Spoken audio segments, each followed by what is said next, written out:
ఏం ఆలోచిస్తున్నావు వేద? టాబ్లెట్ వేసుకోకుండా ఇవి వేసుకోవడం వలన మాత్రం ఉపయోగం ఏముందండి? అవే మాటలు, ఎందుకలా అంటున్నావు? రోగం వచ్చిన దగ్గర నుంచి వాడుతూనే ఉన్నాను, కొంచెం కూడా మార్పు లేదు. ఈ దరిద్రపు రోగం నాకెందుకొచ్చిందో, వైకల్యం వచ్చిందాన్లా ఇంకెన్ని రోజులు ఇలా ఉండాలో. సరే, ముందు నువ్వు టాబ్లెట్స్ వేసుకో.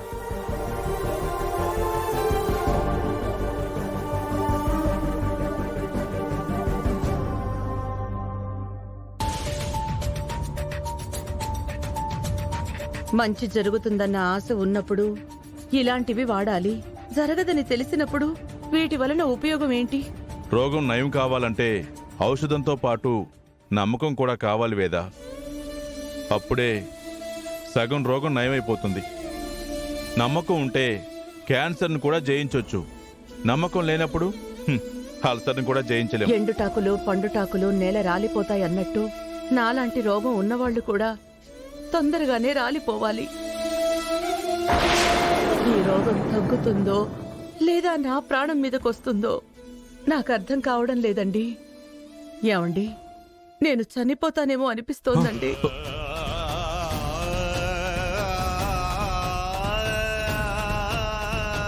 అలాంటి మాటలు మాట్లాడుకు వేద. పైన తదాస్తు దేవతలుంటారు. మరీ ఇంత వైరాగ్యంతో మాట్లాడుకు. నీకేం కాదు, తొందరలోనే డాక్టర్ని కలుద్దాం. మనసుకెందుకు అలా అనిపించిందండి, అందుకే అన్నాను. ఏది జరగాలని రాసుంటే అదే జరుగుతుంది. సూర్యచంద్రులు ఉన్నంత వరకు ఈ లోకానికి వెలుగుంటుంది అన్నది ఎంత నిజమో, నువ్వు ఊపిరితో ఉన్నంత వరకే మన కుటుంబానికి వెలుగు.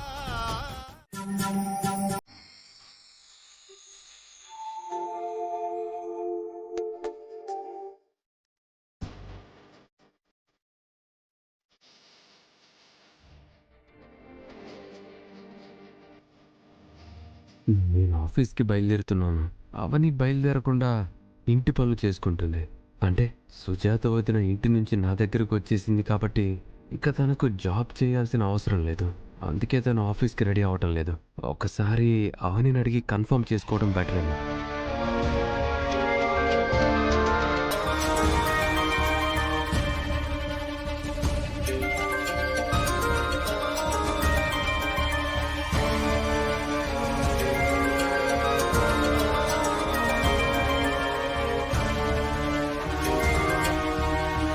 చెప్పు సంజయ్.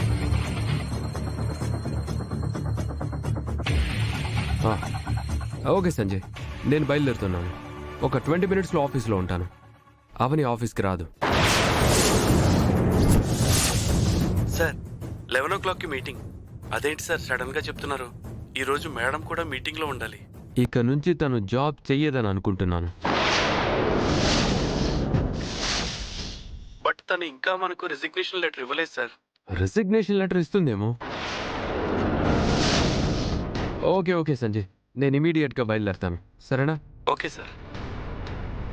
నిన్ను జాబ్ చేయనని మీకెవరు చెప్పారు? రిజైన్ లెటర్ ఇస్తాను అని నేను మీతో అన్నానా?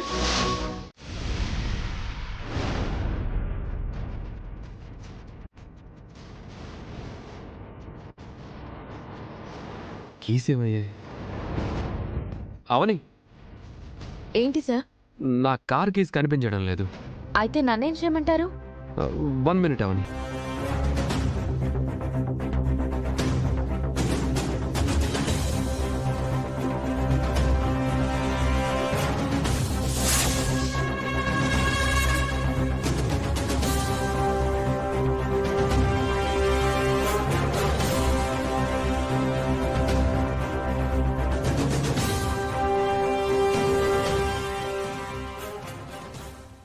అవని, నా కీస్ కనిపించడం లేదు.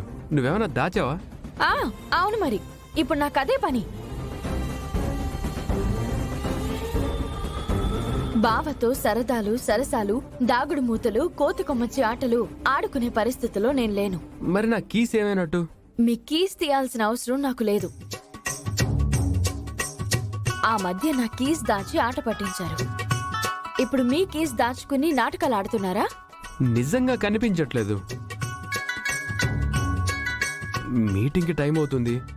అవని, నన్ను ఆఫీస్ వరకు డ్రాప్ చేస్తావా? సారీ, ఓసారి నీకు ఇలాంటి ప్రాబ్లం వస్తే నిన్ను నా కార్లో డ్రాప్ చేశాను కదా, ఇప్పుడు నువ్వు నన్ను డ్రాప్ చేయొచ్చు కదా. అంతకుముందు నేను మిమ్మల్ని డ్రాప్ చేశాను, అది మీరు మర్చిపోయినట్టున్నారు.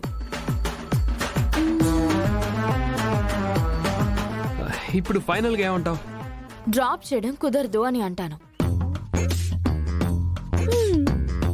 ఇదేనా నీ చివరి మాట? అవును. ఇది చాలా దారుణం అవని. మేడం, ఏంటి అక్షయ?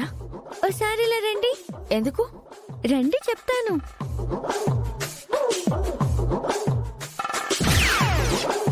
అక్షయ్ ఏం చేయబోతుంది? మా ప్రాబ్లంకి సొల్యూషన్ చూపించబోతుందా? ఏంటి? ఏం కావాలి? నా ముందుకొచ్చేందుకు నించున్నావు? మీరేదో వెతుకుతున్నారు కదా, నేను మీకేమైనా సహాయం చేయగలనేమోనని అడగడానికి వచ్చానమ్మగారు. మీరే పని చెప్పినా చేసి పెడతాను. నిన్ను శౌర్య బయట వాళ్ల ముందు పనమ్మాయి అని పరిచయం చేసింది కాబట్టి ఇలా అడుగుతున్నావా? అయ్యో, ఆ విషయం మనసులో పెట్టుకుని నేను అడగడం లేదు. అసలు నేను అలా మనసులో పెట్టుకోను కూడా. పైగా నేను మా తాతయ్య గారి ఇంట్లో ఉన్నప్పుడు పనులు చేస్తుండేదాన్ని, అందుకే అడుగుతున్నాను. అదీగాక నేనే పని చేయకుండా మీ ఇంట్లో ఆశ్రయం తీసుకోవడం, భోంచేయడం నాకు ఇబ్బందిగానే ఉంటుంది కదా అమ్మగారు. అవునా? సరే అయితే ఒక పని చెప్తాను, చెయ్యి.